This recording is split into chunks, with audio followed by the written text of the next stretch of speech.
What is good, everybody? Welcome to another Gold Standard podcast. I'm Rob Stats Guerrera. Vish Kumaran is sick, but fear not.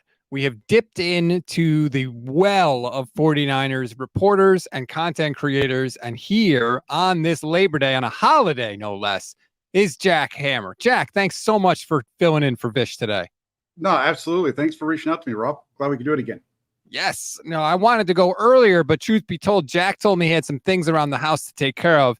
And I pictured Jack Hammer around the house with the tool belt, possibly a drill, and what do you got? All sorts of tools going on over there? It wasn't the drill. I did have tools out. I was doing yard work. I needed to get some of the cleaning done outside. It was one of those things, the season's starting, so the days of being able to get stuff done are dwindling. So I had to make sure that I took care of that before the season started.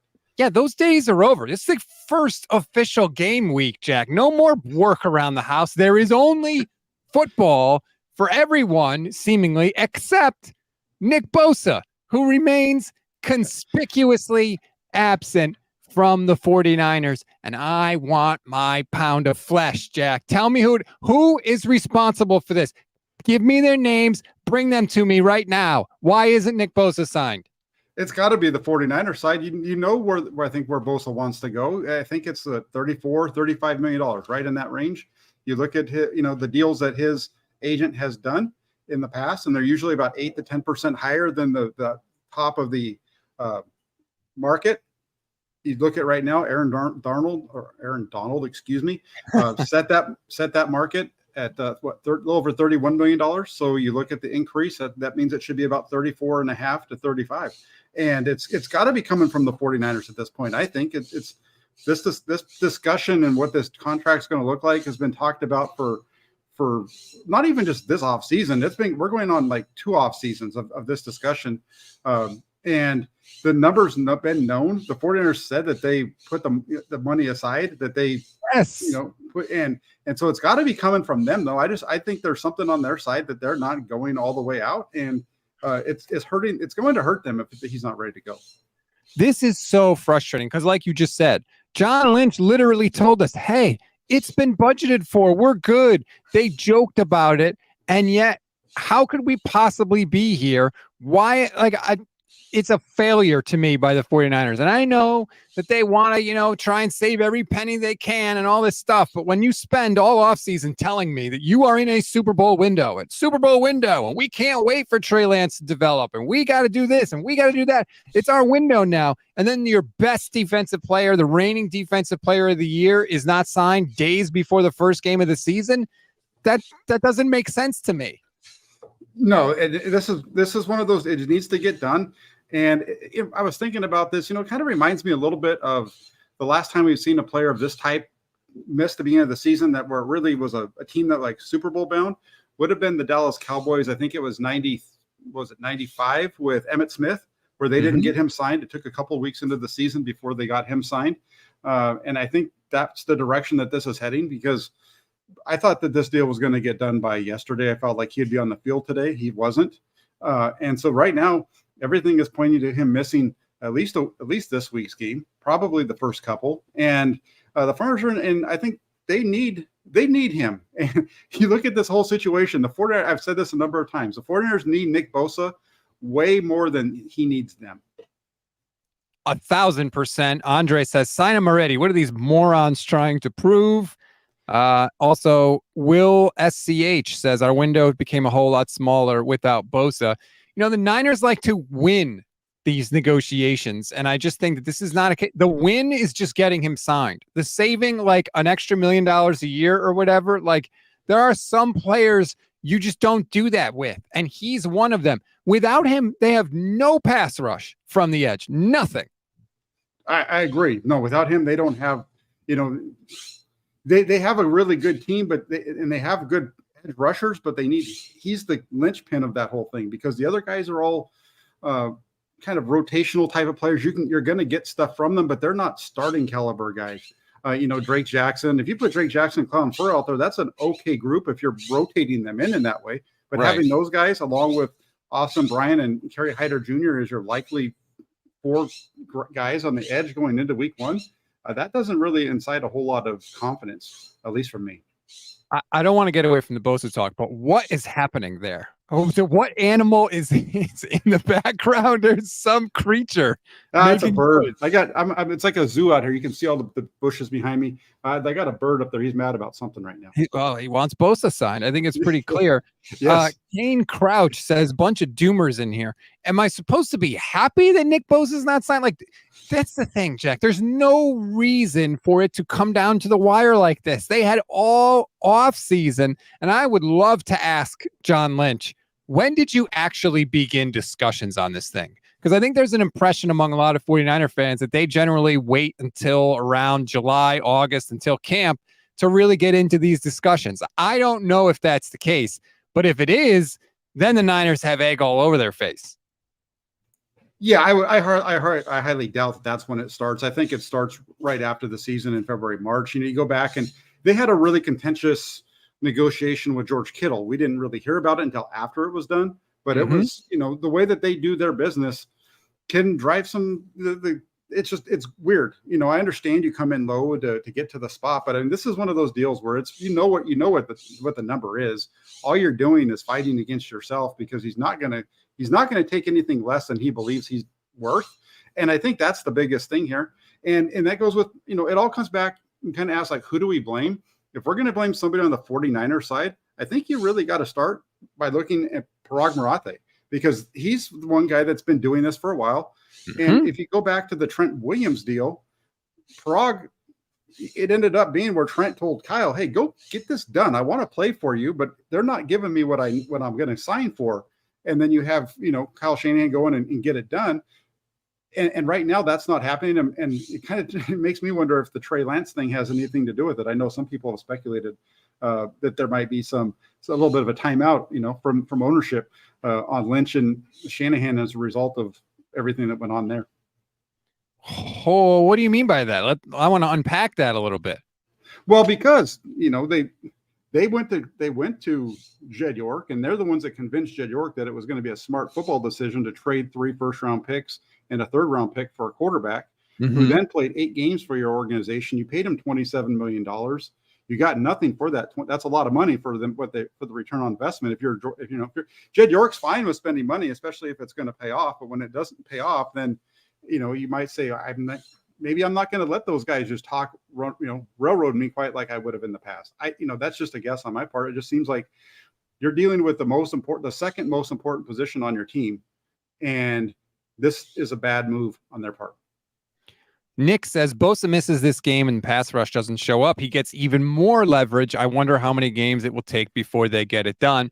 That's kind of my thinking now. It's like at this point, if I'm Bosa, like, well, why not sit out the first game? I'm gonna arrive, 2-3 days before the game, have to rush and get it in. It's like I might as well sit out a game. It doesn't take away any leverage, even if the Niners were to win the game. I don't think Nick Bosa suddenly has less leverage if he sits out a game. So to me, I'm kind of already chalking up week 1 as no Bosa. Yeah, right now with where they are, I know Matt Mayoko said that if he gets signed even on Saturday morning, that he'll play on Sunday. I don't think so, based off of what we've heard from Kyle Shanahan. What he said on Friday was that he wants to see him in practice for a couple of days because they have more important things in week 1 in terms of their overall goals for this season. So I think they need to get it done sooner. That's why if he's not on the field on Wednesday, I don't think he plays. So that's kind of your time frame that it needs to be done before, I think, Wednesday, if he's going to play here week 1. And beyond that, I agree with the take that if they don't get it done and they go out and the pass rush is non-existent, they lose to Pittsburgh, I think that's worse for the 49ers. It's better for them just to get this thing done because all that momentum goes to Nick Bosa if it doesn't pay off for them. And it's funny to me, we've already seen people start to turn, and it happens all the time in contract negotiations. People are turning on Nick Bosa. I heard on my live show on Friday, somebody said he's not that good. Somebody said he's never dominated in a playoff game, which is insane to me because the man had 12 pressures in the Super Bowl as a rookie. He also had a sack, and a forced fumble in that game. He's got more sacks than career playoff games played. Like, what are we talking about here? But it's working. The Niners kind of put out through their feelers like, oh, they've made him an offer to make him the highest paid edge rusher, but not the highest paid non-quarterback. And I feel like, Lynch said he wasn't going to negotiate through the media, but they're kind of starting to negotiate through the media. Yeah, I totally get what you're saying there, because that is the way that it's gone. And you had Albert Breer I think it was Albert Breer that kind of put that out there, and kind of putting that out there for the organization, because that he has his connections within that group just by the interviews that he's been able to do. So he put that out there, and now the pressure's shifting from the 49ers with some people to the player, and it's just the way that these things work. I'm on the player side though. You get every single dollar that you can, because your time is so limited, that you go out there and you get the best possible deal that you can, because it doesn't make sense to do anything else. And like, people are getting a little nuts. The other thing I heard was, oh, he's injury prone. It's like, well, actually, outside of 2020 when he hurt his knee, he's missed one game ever in his career. So like, it's wild to me the takes that people come up with. He's torn his ACL twice. Okay. This, for all Nick Bosa knows, this could be the last contract he ever signs in the NFL. He has to get as much money as he can. I know a lot of people are saying, well, what if he's being unreasonable? For him, you've got to do everything you can. So I'm with you. I'm completely on the player side. It's not your money, people. Like, it's not your money. Let him. There are some guys that you just sign. Just pay them what they want to get it done, and you can figure out the rest of the roster around them. Yeah, I'm with you. And I got the Nick Bosa train's going to be coming by right now. You should probably hear the whistle in a second. But the deal when it comes with this thing is, you're right. He's only, what is he, 25? So he's going to, he might have another contract after this, but this is his prime earning years. So he's got to go after the best deal possible. And to say that this guy's injury prone, and he was more injury prone in college than he's been since he joined the 49ers. His brother's the one that's injury prone, not Nick. Nick's been very healthy for the 49ers, other than 2020 in New York against the Jets. See, there goes the train right now. Other than that game with the Jets, where a lot of people got injured in that one for the 49ers. And beyond that, he's been dominant. And that's the thing. He's only played 51 games. And besides, with those numbers, he's still sixth most sacks in the league, and that's with missing since 2019. That's with missing almost all of that 2020 season, because that injury against the Jets came like the second possession of the game. Yeah, and it was week 2. Yeah, Bosa's played 16 games his rookie year. Then he got hurt. Then after that, in 2021, he played 17 games after coming back from a devastating knee injury. And he played 16 games last year. So he's missed one game outside of that 2020 season in his career. I'm just stunned that even with somebody as good as Nick Bosa, people just turn on him. The takes, like, that they just get to a point where they want the player signed, and as long as the team has any offer out to that player, fans think they should just accept it. Well, he should care about winning. He just has to accept it. No, the 49ers should just pay him what he wants, because they're in the Super Bowl window. I'm totally on Nick Bosa's side. Yeah, I'm with you on that. That's like, and here's the thing. There's one over there. There's a comment over there on the side that one there where Kruger, he says Kruger did have a point about you can't got the roster to sign one player. Okay, now let's stop for a second here. They're not going to get the roster to sign Nick Bosa. This comment, I love Larry, but this is a pro team comment right here. Yep. Because this isn't gutting the roster. You can. How many teams have been able to make to the Super Bowl paying their quarterback big money, right? Well, with the 49ers, it's a little bit different. They're going to pay Nick Bosa. There's 2 spots on your team that deserve to be paid the highest: your quarterback and your best edge rusher, especially if he's a defensive player of the year caliber player like Nick Bosa is. And they can do everything that they want to do. They just need to get him signed. Because once you get him in, you can restructure this deal. There's all kinds of things that they can do to make it work for the team and the player, where he makes a lot of money. And, people are worried about Brandon Ayuk. Brandon Ayuk's deal isn't going to be impacted by this one. We heard the same thing as an excuse for them giving up on DeForest Buckner. And what did they do? They realized now, a couple years later, that they screwed up, and they gave the same deal to somebody else who I don't even think is as good as DeForest Buckner. Javon Hargrave is a nice player. He's a really good player, but he's not come on now. DeForest Buckner was an all-pro with the Indianapolis Colts after that trade. And they could have had that guy and Eric Armstead. Seriously, they could have had all of it if they had just chosen, but they decided they didn't want the player. NFL salary cap has all kinds of things that you can do for guys that you want. If you want to get it done, you can get it done. Not only that, and like, no disrespect to Brandon Ayuk, but he's Brandon Ayuk. He's not really as good as, or he hasn't produced as much as 49er fans think he's good. I'm not saying this. He's not as good as 49er fans think he is. If you just look at production, like, we think he can be really good. We think he's going to make a jump. He barely had over 1,000 yards last year. That's not that hard to replace. So even if signing Nick Bosa would cost me Brandon Ayuk, I still do it with a smile on my face. Happily. I happily say adios, Brandon Ayuk. Like, it's just not the same thing. But I don't know how the league has done it, but they have like gotten people to jump on the team's side in these debates, no matter who it is, no matter what they're asking for. It's always team first, team first, team first. And like you said, you can find ways to adjust. You can find ways to keep guys. This should not be a problem, especially with a team who's paying their quarterback the least amount of money that you can pay your starting quarterback. He's literally the last pick in the entire draft, and you save money by trading Trey Lance. There's just no excuse for us to be where we are right now, and it's incredibly frustrating. I think it's funny right now, Rob, because they're crushing you in the comments for making a comment that I agree with regards to Brandon Ayuk. Brandon Ayuk's a really good wide receiver, but the 49ers winning and losing games isn't going to come down to Brandon Ayuk being on the field or not. Right. It's just not. They have, if Brandon Ayuk is hurt and they have Deebo Samuel and Ronnie Bell and Juwan Jennings and George Kittle and Christian McCaffrey, nobody's going to miss Brandon Ayuk. And I'm not saying that Brandon Ayuk's not a good player.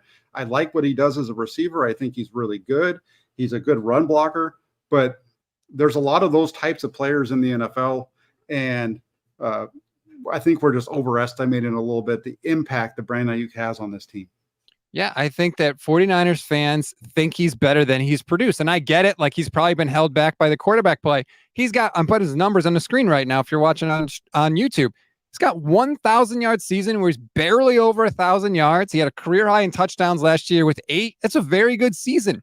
It's not irreplaceable by any stretch of the imagination. And if you're saying that we can't pay Nick Bosa because we're worried about keeping Brandon Ayuk, like, your priorities are not in the right spot. I can find another Brandon Ayuk. I can't find another Nick Bosa. The only reason he's on the 49ers right now is because Jimmy Garoppolo tore his ACL in 2018. That's it. Like, you don't get these guys very often. And when you get them, you have to pay them. And you certainly have to pay them over a number 2 wide receiver. Yeah, no, I'm with you. And the Ayuk thing, you're going to, yes, the numbers are going to be better, would be better probably if you played in a pass happy offense. Yep. Nobody's saying that they wouldn't. What I'm saying is that what he does for this team in terms of wins and losses, you get quarterbacks, defensive ends. Those are the guys that win you games. Even more than, I know there's a lot of discussion about what comes first, the chicken or the egg, when you look at this pass rush versus DB thing. But trust me, there's a reason why defensive ends and defensive linemen are getting paid so much more now than corners and safeties. It's because that's where teams understand how tough it is to find those guys to get the quarterback, and they understand how tough it is to find a quarterback. Yeah, you're right about the chat. I didn't realize Ayuk had this kind of love, but like, guys, oh, yeah. We got to relax here. We have to focus on what these guys have actually produced, and not some hypothetical level of production that we think they're capable of achieving.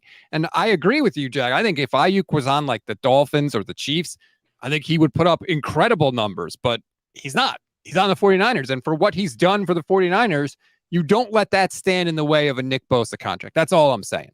Yeah, no, you don't. And even regardless, they can make it work for both of them. They really can, because Bosa in the first couple of years shouldn't be that expensive. You kind of backload all these things, and you've got other players that you can restructure to make it all work. There's all kinds of things that they can do. Again, if they want to keep a guy, they have tons of mechanisms at their disposal to work with it and make the players whole in terms of their cash. Because remember, this is what I think a lot of people get confused. The cap hit doesn't represent how much the player is getting paid. Right. And that's, I think, one of the reasons why sometimes people think that the player isn't being taken care of as much as they are. So this is my question, because they had the whole Trey Lance thing, but they traded him. They've moved on from that. That's gone now. But there does seem to be a lot of just noise around this 49er team with everything that happened with Trey Lance. Now we got this Nick Bosa thing. It just feels like there's a lot of noise. There's a lot of distraction out there for the 49ers. And I don't know if you can just play through all that and ignore all that. I just wonder, is that going to affect the team when they get out on the field? It could. I think that, there are a lot of distractions. I think a lot of the distractions are outside of the team, right? A lot of the distractions and the negative feelings about this team aren't within the locker room. It's more, it's more in the content creators or the media. You know what I'm saying? I just think there's been a lot of bad vibes from the outside, but I don't know if I feel that from the team itself. I think the team itself is in a pretty good position. Judd says, breaking news. Nick Bosa is really good. Pay him. Yeah. You would think that is not a difficult thing, yet here we are. And the other thing I said, and people jumped on me for on Twitter, is I just feel like it doesn't have to be this way. It doesn't have to be so contentious when you negotiate with the 49ers. Like you mentioned before, Kittle, his agent called it the St. Valentine's Day massacre. Trent Williams had to call Kyle and say, hey, I'm about to go to the Chiefs. Can we get this done? There have been other people. Debo, obviously, clearly was not happy with his contract situation. It shouldn't be this hard. It doesn't have to be this hard. And again, I'm not saying you do it with everybody where you just give them whatever they want. But we know what the parameters of this Bosa deal were going to be because it's based on TJ Watt. It's based on Aaron Donald. You're not coming up with this thing out of thin air. And if you're in this Super Bowl window, you should just do it and figure it out later. You can't have both. You can't say we're in a Super Bowl window and then, oh, but we can't sign you to the deal you want because we have to worry about 3 years from now. Those two things do not compute. Yeah, no, they can make, and they know they can make it work. They just need to get it done. I don't know what it is. This deal should have been easy, and it needs to get taken care of. Will it get taken care of?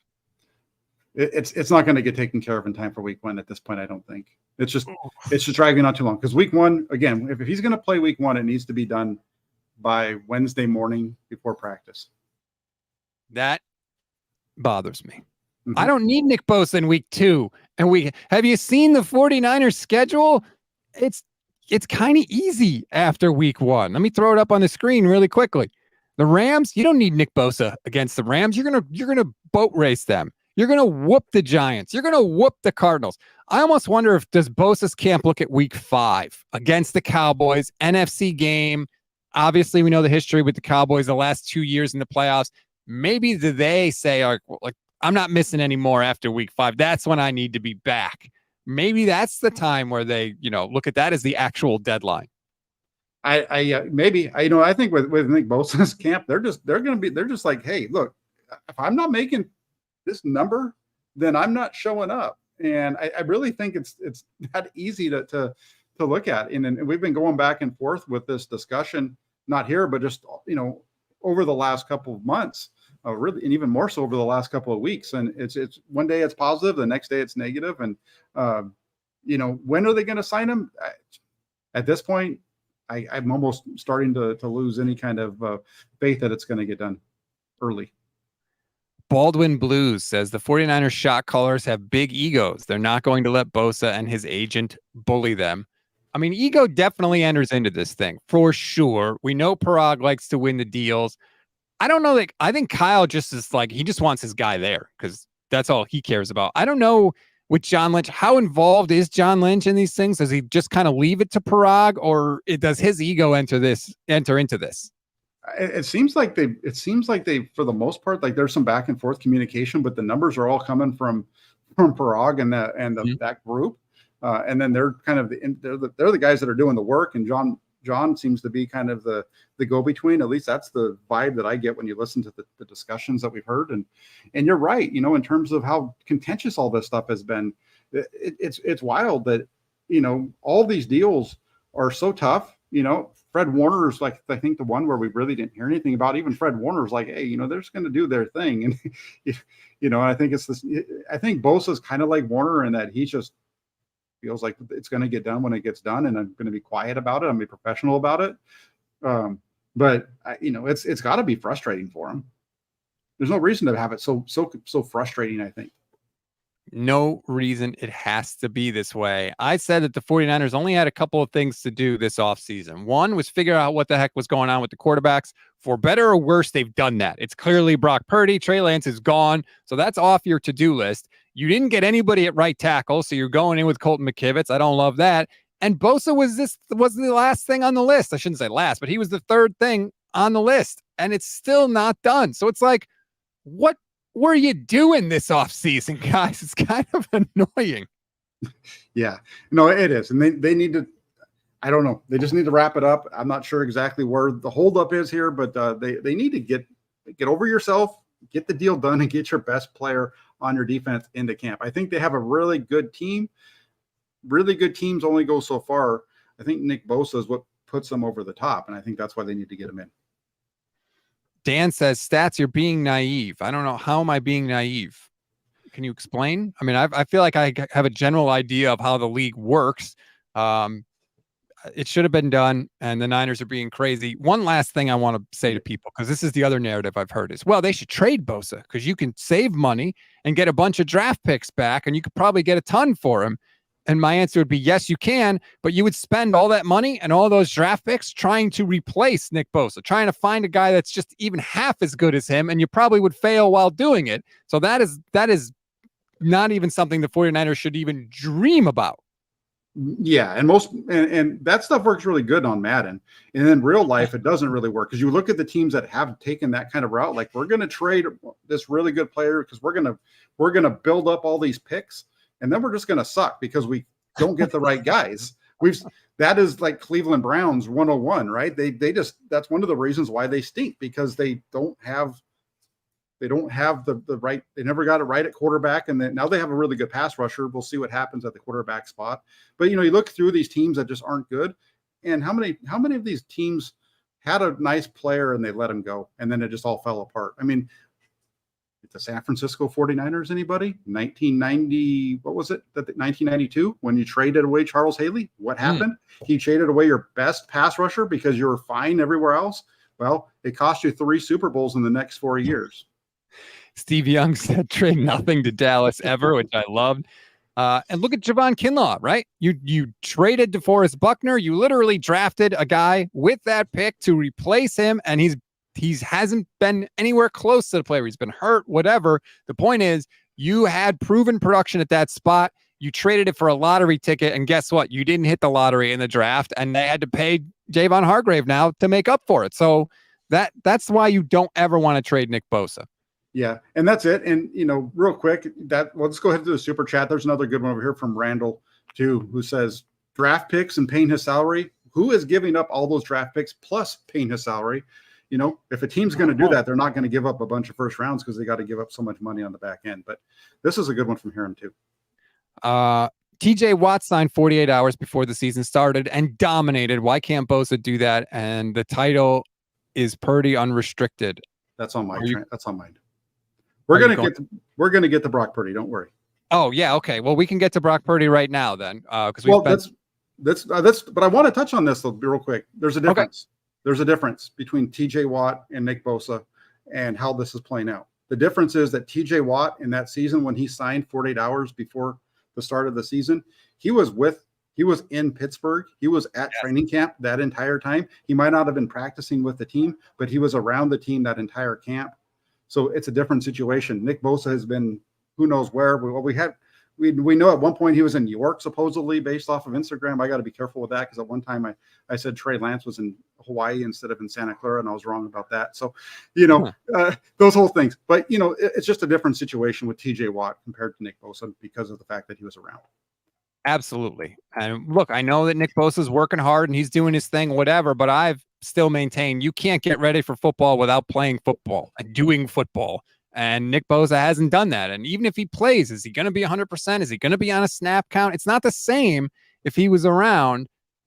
Jay says, Stats, I'm 100% with you. Pay the man now. I appreciate that. All right, let's get to the other side of this, because that was the other thing you wanted to mention with Brock Purdy. Mm-hmm. He's back at practice. He was throwing. Apparently everything was fine. I know my ears perked up last week when I saw the whole, hey, Brock Purdy is, he's really only throwing lightly. He's not really participating in the same way. And my ears perked up was because it was coming from the 49ers beat. So I was like, well, if it's weird to them, that's got to be pretty weird. And then John Lynch and Kyle Shanahan used the word I've never heard before, deloading. I still don't really know what that is, but Brock is back. Everything seems fine. So it was much to do about nothing. Yeah, this was a weird one for me, and that's one of the reasons I pushed back on it when it came out, because to me this whole thing almost felt like I need an article to write because this is a dead week and we've got nothing to talk about. So we're going to all of a sudden talk about Brock Purdy not making all the throws. But this is something that I saw during training camp. Like back on August 8th was the first time I really noticed it. And once I saw it, because you got to be a little bit careful with some of the stuff you write, the team only wants certain things out in terms of plays and things like that. You got to be careful with. So with the Purdy stuff, I wanted to make sure that I was okay with reporting it. And so I talked to two different people on the PR staff. They told me it's just part of the whole process in terms of his pitch count and all those kinds of things. And even, because he was taking reps off during the work, right? So whether it was the stuff when they're working with the coaches and the ball boys, where they're working on plays against air, whether it was throwing to receivers against air, he was just not making all those throws. And then in between practice during special teams, there's a period where the quarterbacks go, they work on a side field by themselves. Brock Purdy was taking only a couple of reps over there, but it was mostly Trey Lance and Sam Darnold and the other quarterbacks. So I watched a lot of the quarterbacks. So it wasn't like when this whole thing came out, I was like, what are we talking about? He's been doing this all along. And so that's kind of what I felt. And then I know your buddy Levin, he was pushing me on it a little bit. And I pointed out that because he was like, well, it's 700 to 350. That's a big difference. And what I said to him was, well, part of it's because there's no game and there's only 3 practices. And you look at it, 350 throws over the course of 3 practices is still 120 throws roughly. So beyond, unless they're counting throws in like walkthroughs or something where the media is not there, like the other practices, 120 throws in a practice that's a lot to me. So I don't think that he really, deloading as much as just like I think the entire team deloaded, to be honest with you, last week. So, well, first of all, anytime you want to put the smackdown on Levin, I'm all for it. Don't hold back.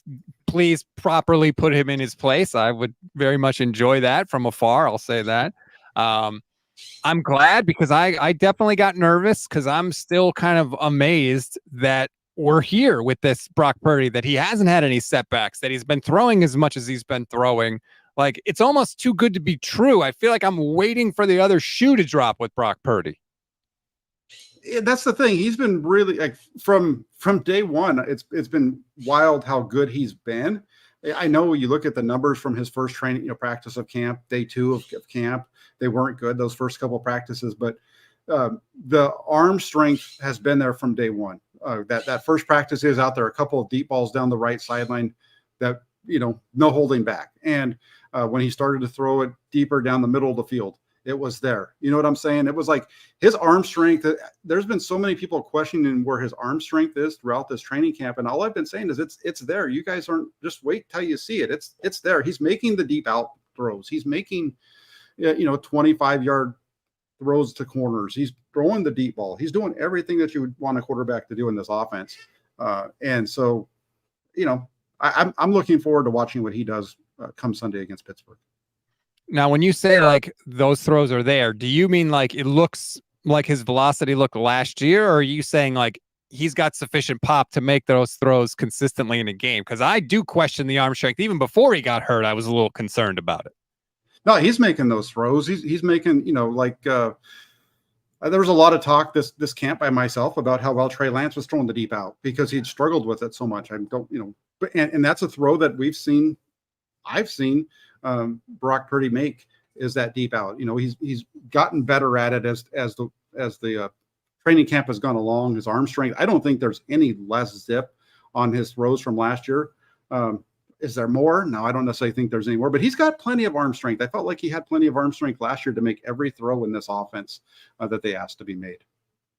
I don't know if I totally agree. I think he's got enough arm strength, but some of those deep throws, like a deep throw to Ayuk, I can remember, I think in the Bucs game where Ayuk kind of has to sit back and wait on it. It reminded me, like in the preseason, I think it was the Broncos game. There was a play with Lance where he drops back, he's getting hit, and he throws the ball to Latu. It was deep. It was like 25 yards down the field. Lance is getting hit. The ball gets there. Latu himself said he should have caught it. Like Brock, I feel like has the arm strength if the pocket's clean and he can step into it and deliver the ball. But if it's off platform or he's getting hit or anything where it's not perfect, that's the situation where I worry. No, I totally get you. And that's a really good example that you just gave, because I think it's very similar. Those plays are very similar on that throw that Ayuk made to, or that Purdy made to Ayuk. He's pumping and then he's going. So he's kind of throwing it flat footed, and he's got a guy that's starting to come into him as he's making that throw. So he's not able to really step into it. Same kind of a deal with Lance on the other throw. That's what I'm saying. Like, I don't think the difference in their arm, there's a difference in their arm strength, but their difference isn't as massive as I think some people want to make it out to be. Because if he can step into it, he can drive it with anybody. But I agree, flat-footed, he's not going to make a throw like Patrick Mahomes does. But I don't think that Trey Lance really makes a really nice throw if he's flat-footed either. I think their arms are a lot closer than people want to make it. Would have wanted you to believe. And there's actually a video on my channel where they're throwing the same route. They're both throwing slants, same drop, same basically mirrored routes, and they're throwing the ball at the same time, and the ball's getting to the receiver at the same time. So there's some interesting videos out there. Ooh, that's why you need to like and subscribe to Jackhammer's YouTube page if you're not already. I was surprised. I know this is kind of old news, but I'm just looking back. You know, we heard a lot of teams made offers about Trey Lance, and now I feel like there's teams that are coming out of the woodwork saying, no, we weren't really interested in Trey Lance. Like the Ravens just said no. I think the Lions also recently just said no. Like, I don't know why we're hearing that now. Like, what difference does it make? But why do they want people to know that they weren't involved? Yeah, that's a good question. You know, maybe if because they didn't take him, if Trey Lance does well, then it would look bad on their part. I don't really know exactly. Or if it's being put out by somebody and it's not accurate, why not just go ahead and make sure that you're part of the whole process is just reported correctly. Last thing I want to get to, what the hell's happening at kicker? Who's kicking this weekend? Do we even know? Jake Moody was kicking, but he wasn't in uniform. And Mayoko had a weird tweet about, I think it was Mayoko. He's kicking and he doesn't look like he's kicking too hard. And the ball's going 3/4 of the way through the field goal post. I was like, I don't even know what that means. Is he going to play? Is he going to be good? There's a lot of question marks with him. Yeah, no, there has been a lot of question, and he's kicked really well on the practice field in Santa Clara. So that's the one thing that I can say. And I've seen a lot of them, and in practice he's been really good. In the games, you guys have all seen what's happened there. It's been a kind of on the struggle bus over there. But we'll see how it goes. I think he's going to play. I think he's gonna, if he's healthy, I think he's going to be the guy. And I do think that it's trending towards Moody being the kicker here coming week 1. I just found the tweet from Mayoko. Here it is. Let me pop it up on the screen. Jake Moody was on a side field kicking from 33 yards, extra point distance, and he was swinging his leg very much under control and hitting the ball more than 3/4 of the way up the net. Like, okay, I don't know what that means. So he was good to make extra points, I guess, and he was swinging his leg comfortably. The whole thing is weird. I don't like that. 1, I don't know if this guy is healthy. And 2, I don't know if he's any good. I don't know if his confidence is shaken or what. But all we heard about this guy was how he was so mentally strong and all this stuff. And then the first time he gets out there to kick in a real NFL football game, he's missing kicks that he should make. Yeah. And here's what I think he's saying, just kind of reading it now. I think what he's saying is that he's not kicking it as hard as he can, but he's getting it way up on the net. If you remember when he was kicking early on, like during OTAs, he was actually kicking the ball over that net, kicking it into the parking lot. So I think what he's saying is that he's taking it easy, but even though he's taking it easy, he's still nailing the ball, if that makes sense. Even without his full power, he's almost kicking it over the net. I think that's what he's trying to come across with here. The whole mentally strong thing. Moody was an interesting guy, even at Michigan. He was not good from long distance, even though he had the ability to hit long distance. He was there was some good, and he was an interesting kicker. Let's just put it that way. At Michigan, I don't have his numbers in front of me during college, but I think if we look at it, he wasn't as consistent as you would hope. No. for a guy that you're going to take third overall. He's got a great leg, can kick it further than any guy that the Flyers have had in the past. He might help them out on kickoffs. That's, I think, where his biggest role might actually come in, is what his ability to help the defense out with field position. Okay, but like, you got to kick it through the goalpost, Jake. It doesn't matter how hard you can kick it. If it doesn't go through the goalpost, I don't really care. Want to get to Sheldon, super chat. Hell yeah, I was going to message last week and say you should do a show again with Jack. The last one was really good. Respect both of you. I have to say, Jack, last time we did a show together, I got a lot of positive feedback. People like you a hell of a lot more than Grant Cohn. But hey, I don't know why they like me more than Grant. Grant's a good guy. I just do my stuff the way that I do it. Everybody's got their own way that they handle their business. See, I can make Jack squirm a little bit. Just throw Grant under the bus. It's fine. No, people don't know this about Grant, and I always say this. He's the nicest guy. When I got laid off, he called me and said, you should start a YouTube channel. You can do it. Here's some tips. I'll do a show with you. He like frustrates me and people on Twitter, but Grant is an awesome person. Mm-hmm. Absolutely. That's the thing is, yes, on Twitter, maybe on his channel at times, whatever. But as when I sit next to Grant at the games, we talk during the games. I wouldn't be doing this if it wasn't for Grant, to be honest with you. I started this whole thing when Grant was at the Press Democrat. I was just a guy that was commenting on his blog, pushing him all the time because of some of the stuff that he was taking. And so we'd have our back and forth over there. One thing led to another, and I started writing for him over at Sports Illustrated during the pandemic, and then I got the gig at the Press Democrat, and through what I did at Sports Illustrated with him, that's where, man, if you want to see somebody that does a really bad video, go look up that first article that I did for Sports Illustrated, because all of our articles had to have videos. Holy moly! I remember I shot that video and I sent it to my girlfriend, and she saw it, and she's like, "You didn't send that to him, did you?" I said, "Yeah, no, I sent it already." Yeah, it's awful. So like, if you look at me now and you're like, "This guy can't talk," you should go back and watch that one, because that was even better. The first time of anything is always like, anybody that writes, if they go back and read their first article, they're like, "Oh, it was terrible." The first show I ever did was terrible. I mean, a lot of my shows are still terrible. So yeah, no, it's a journey for sure. But we appreciate you taking it with us. I appreciate you taking the time today to hash through all this stuff. I don't like it. I don't like where we are, to quote John Lynch. But the days are ticking away, and Pittsburgh's coming. And I just feel like Mike Tomlin's going to have his team ready to go. And the 49ers are, they can't get out of their own way. Yeah, this is going to be an interesting one. And I think, we look at this game, and there's lots of different reasons why the Flyers people think they're going to win. There's some, you look at Kyle Shanahan's offense since he's been here. Week 1, the 49ers average less than 17 points a game offensively under Kyle Shanahan week 1. Yeah, they had 31 points against Tampa, but the offense only scored 17. So 16.5 in week 1 under Shanahan. And it gets even lower than that if you take out the blowout game against the Lions. So this is going to be one of those, it's going to be a tough one. And I think what scares me the most is the run defense, because I think you look at the way that Pittsburgh goes about their business, and if they do a good job of running on offense, Kyle Shanahan tends to struggle in those kind of games.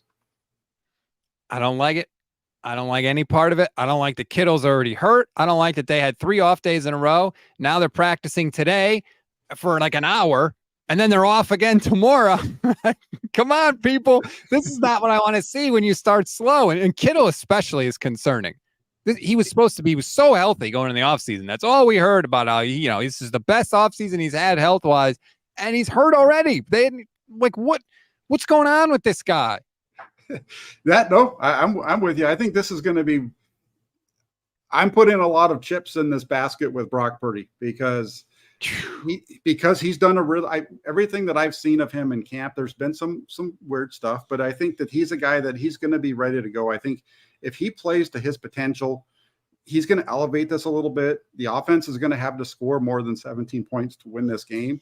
Yep. They can't.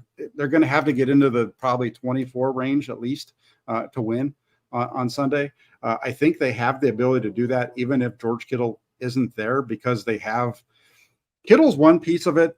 But now that you have now that you have Samuel and you have Christian McCaffrey, it changes Kittle a little bit because you can still get kind of Kittle's routes from some other people. So I hope that Kittle's available. I know where you're coming from though, because this guy's been hurt so much at the beginning of the year. Exactly. And he hasn't even had any contact yet. And I know George gets mad at me because I bring this up, but I don't think there's any way he finishes his deal with the Niners. He has no guaranteed money in his deal after this season. I just don't see it. I think if he didn't have the year that he had last year with Purdy down the stretch, where all of a sudden he just went nuts scoring touchdowns every week, I don't know that he would have been on the team this season, to be honest with you. I think he would have, but I think he's one of those guys who's in a prime spot. If everything works out well for him this season, he's in a prime spot for what you just said. He doesn't have any guaranteed money. So he's one of those guys we were talking about earlier with the whole Bosa and how do you keep this team together? That's how you keep it together. If you're going to keep George Kittle around, you can take all that money that he doesn't have guaranteed, and you can start to move things around, get him some cash, lower his, and that's how you can lower his cap hit and keep him around, because he's still one of the best tight ends in the league, one of the top 2 or 3 when he's healthy.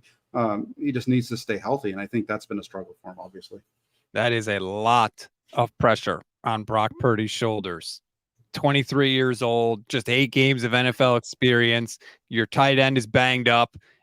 Okay, Brock, Bosa's not there. You're going to have to elevate everybody, carry everybody. It's on you. That's a lot on his shoulders. So let's be fair to this guy. He's going to have some growing pains too, because all young quarterbacks do. Oh, absolutely. I mean, that's one of the things that people used as a knock with him, right? Is that he had George Kittle and Christian McCaffrey for all of his starts last season. And that's something that I kind of kept track of. Without those guys, he was at like 68% this year. He was really good during training camp going against the 49ers defense. You look at his numbers in the preseason games, obviously it's just preseason, but he was able to move the ball, do good things with this offense without those 2 on the field. He's going to have McCaffrey against Pittsburgh. I think he'll be okay. There's enough other playmakers around. And I don't think he really relies on those guys as much as people kind of think that he relies on one or the other, because of the way that he plays the game is just he just gets the ball out of his hands so quick. And if I would like to see, if George Kittle doesn't play, man, I would like to see Kyle Juszczyk's role be elevated. So he's basically the tight end. Yeah. Why don't they do that? I don't know. It doesn't make sense. He is so good. He's really the second best tight end on the team. Right? I mean, he really is. Because of the way they move him around, he can line up in all those spots. And I would like to see him become a bigger piece of their passing game if George Kittle can't play against Pittsburgh. There's another guy that won't be on the team next season, Kyle Juszczyk. This is it. So there's a lot on this year. The Niners could look very, very different after the season, and who knows what they're going to look like during the season, because Nick Bosa still ain't there. And I'm still just as mad about it as when we started the show an hour ago. And I'm going to be cranky. And I got my thumbnail all made for when he signs the contract. It's ready to go. I'm ready to do the instant reaction show, and we're just sitting on our thumbs. Every night I do 49ers in 5, which is like our quick 5-minute daily news update. And every night when I finish it, I'm like, am I going to have to start all over again because Nick Bosa is about to sign? And every night so far, I've been disappointed. I'm with you. I've been wanting to do that show because those are the shows that get good reviews, and I want to get them out there. I want to be able to talk positively about Nick Bosa and not have it. I put out a show yesterday where I used the title that he's not worth the money, and people got all mad at me just because they didn't pay attention to what I actually said. I think if you watch the first 5 minutes, you understand the title of that show. But get this guy in here, get Nick Bosa signed. You need him. If you're a Super Bowl team that you said you're going to be, get it done. I mean, that's your goal, right? That's why you couldn't keep, like you said, Trey Lance around and all that type of stuff. So go ahead and make sure that you've got these guys ready to go week 1. Days away from the season starting. I'm still excited about it, but yeah, hopefully Bosa gets in, and hopefully we can put that behind us, and then it'll just be about the football. Imagine that. Jack, thank you so much for the time today. We really appreciate it. If you're not subscribed to Jack's YouTube channel, please do it. I promise you it'll make you a better, smarter fan. You can follow him at JackHammer_NFL on Twitter or X or whatever we're calling it. But thank you so much, Jack. Again, I feel bad always not giving you a lot of notice for these shows, but you always come through for me. No worries, man. My girlfriend tells me I watch too much football anyway, so I'm ready to go at moment's notice. So we're ready to go. Anytime you need me, let me know. All right, everybody. Enjoy the rest of your Labor Day. We'll talk to you soon.